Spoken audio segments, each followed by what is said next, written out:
नमस्कार, मैं हूं मृत्युंजय कुमार झा। नए साल की बहुत बहुत शुभकामनाएं। हमारे साथ इस वक्त राजेश रोकड़े हैं, vice president all India James and jewellery domestic council के। आपका टारगेट क्या है 2025 के लिए? गोल्ड में आपका क्या लक्ष्य?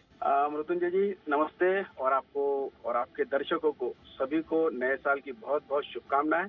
लक्ष्य जो है इस बार का, मुझे लगता है पिछले साल आज ही के दिन 63,500 63,200 के रेट थे गोल्ड के लिए, जो कि आज 76,000 प्लस के रेट है। मतलब करीब करीब 20% से ज्यादा का रिटर्न ऑलरेडी गोल्ड ने दे चुके हैं और 28% तक के हाइट गया हुआ है। देखिए, मैं इसको थोड़ा सा फिगर के साथ आपके साथ बात करता हूँ। 741 टन लास्ट ईयर इंपोर्ट हुआ था कैलेंडर ईयर में, और इस बार का जो फिगर है वो मोटा मोटा दिसंबर का पकड़ता हूँ तो 900 प्लस टन, मतलब करीब करीब देखा जाए तो 150 टन एक्स्ट्रा इंपोर्ट हुआ है। ये ऑफिशियल फिगर है। तो ये दर्शाता है कि ट्रेड रेट अगर बढ़े हैं तो ट्रेड भी बढ़ा है। और मैं हर बार कहता हूँ कि भारत एक ऐसी कंट्री है जिसे पूरा वर्ल्ड एज अ कंज्यूमर देखता है।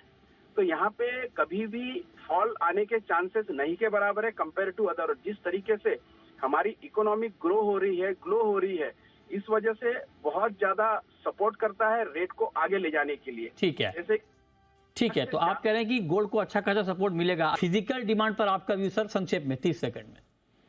बिल्कुल। देखिए, जिस तरीके से अभी चेतन भाई ने कहा है कि शादियां बहुत ज्यादा है, आपको भी पता है कि हमारा देश सबसे युवा देश है, और युवा होने के साथ साथ अभी शादियां बहुत है। तो निश्चित तौर पे शादियों में हमारे यहाँ गोल्ड परचेसिंग में सांस्कृतिक महत्व है, धार्मिक महत्व है, आर्थिक महत्व है।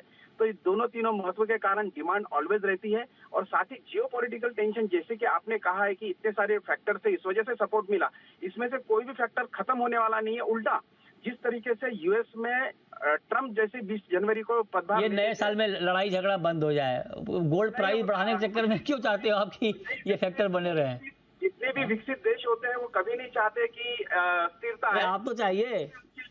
इकोनॉमी उनकी मजबूत होती है और दूसरे की इकोनॉमी खराब होती है। और ये विकसित देशों का एक तरह का इतने सालों का मेरा अनुभव है। तो मुझे लगता नहीं कि ये कहीं पर भी फर्क आएगा। ठीक है, ये जितने फैक्टर्स पहले थे, ये फैक्टर सामने भी रहेंगे। राइट, बिल्कुल। संक्षेप में रोकड़े जी, आपका टेक चांदी पर सर। बिल्कुल, चांदी का अभी भी बहुत ज्यादा स्कोप है। 2011 में सबसे ज्यादा चांदी बढ़ी थी इंटरनेशनल मार्केट में, $48 ऊपर हुई थी, जबकि देखा जाए तो अभी भी $32 ही है। तो इंटरनेशनल मार्केट में चांदी में बहुत ज्यादा तेजी है। आपने जितने भी फिगर्स बताए, आपने 1 लाख से 1,20,000 तक के ही फिगर बताया। मुझे तो लगता है उससे भी ज्यादा उछाल चांदी में आने के चांसेस है। 1,25,000 से भी ऊपर जाएगा चांदी। नहीं, बिल्कुल जाएगा। और अजय केडिया जी ने 1,30,000 का टारगेट दिया है। 1,03,000 नहीं, 1,30,000 का टारगेट दिया है। ये करेक्शन है, आप देख लीजिए। तो आप बिल्कुल ठीक कर रहे हैं। 1,20,000 से ऊपर के टारगेट हैं। तो चलिए, तो ये राय हो गई। बहुत शुक्रिया रोकड़े जी आपका, नए साल के पहले दिन हमारे साथ जुड़ने के लिए और बहुत ही दमदार व्यू सोने और चांदी पर शेयर करने के लिए। तो हम उम्मीद करते हैं कि हमारे दर्शकों को एक अच्छा गाइडेंस मिला होगा आप लोगों के जरिए, और ताकि वो अपनी एक स्ट्रेटेजी बना पाएं 2025 के लिए। बहुत शुक्रिया, और आप सबको एक बार फिर से नए साल की बहुत बहुत शुभकामनाएं।